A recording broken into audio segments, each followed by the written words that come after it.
Hello, everyone. This morning, while still asleep, the blinding sunlight hit me right in the eyes. Glancing at the clock, I realized it was already 9 a.m. I walked into the living room, saw my son watching TV, and calmly asked why he hadn't gone to school. He pointed at the clock and said, "It's still early, Dad." That's when I noticed the clock had stopped. Turns out I'd been checking the time on my phone and hadn't paid attention to the living room clock, which caused him to be late even though school is nearby.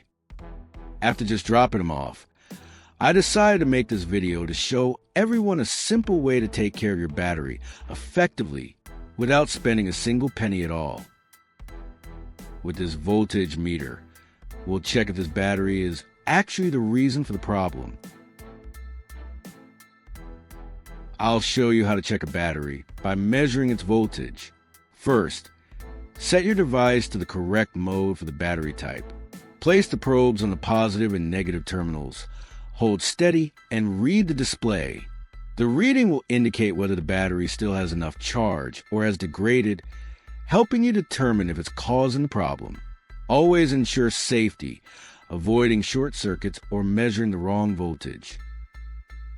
As you can see, the number displayed on the voltage meter indicates that this battery is very weak and almost no longer has enough power to operate properly. This video will be useful for people whose homes are far from stores or supermarkets. Instead of rushing out, you can check and maintain your battery at home. Let's get started together. The first thing you need to do is boil a little water. Not too much, just enough to fill nearly a cup.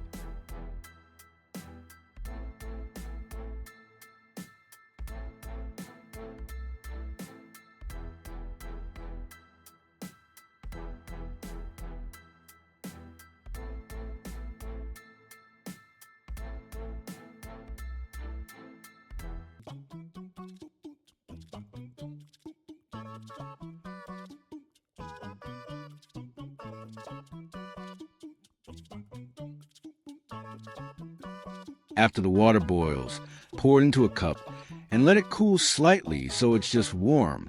Keep the water warm enough to safely carry out the next steps.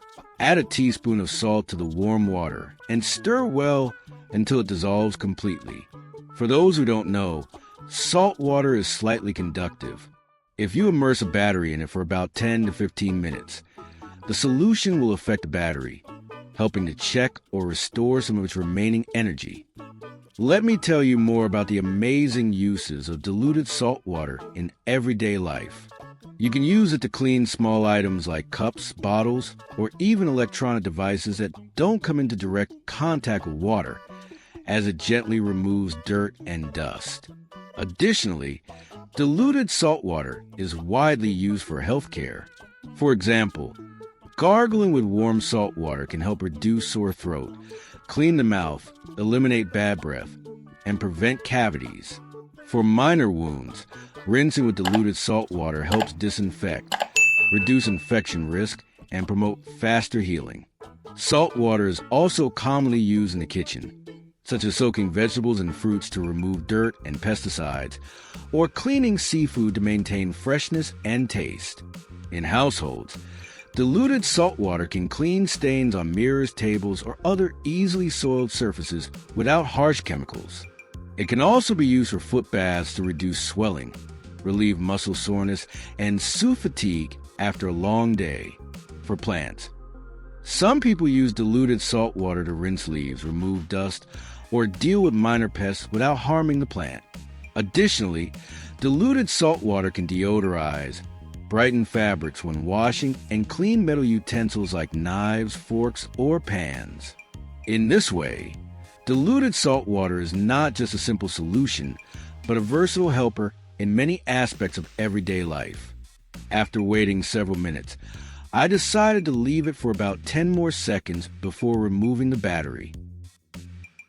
Now we'll just dry the battery, making sure there's no moisture so it can be used safely.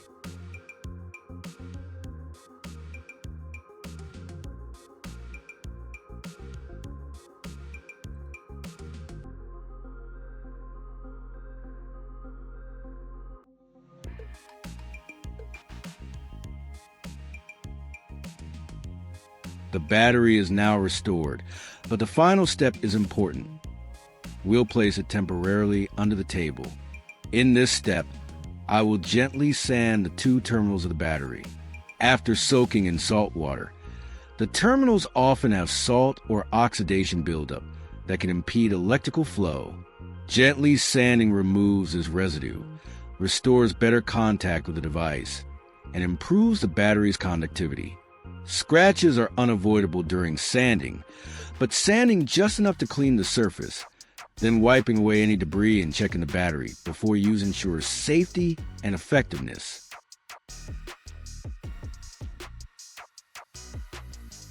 We'll check the battery again with a voltage meter to see how well this experiment worked. The reading will show how strong the battery is after all the restoration steps.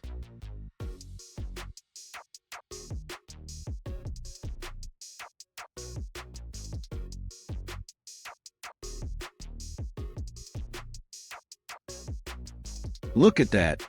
The number on the screen is truly astonishing, almost matching the battery's 1.5 volt rating. This is an impressive result, showing that the restoration steps really worked. You can apply this method to other batteries. Now we'll reinstall the battery into the clock. I noticed the battery compartment is quite dirty, so it should be cleaned before installation. You can spray a little multi-purpose oil on the area and wipe it with a cloth, which removes dust and ensures better contact.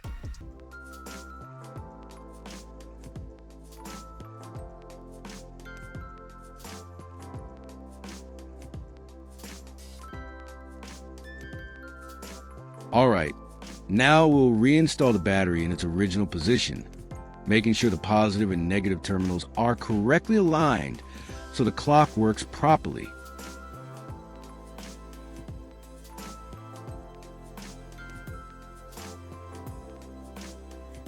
And there you have it. With just a few simple steps, we restored a drained battery, and the clock is now working perfectly.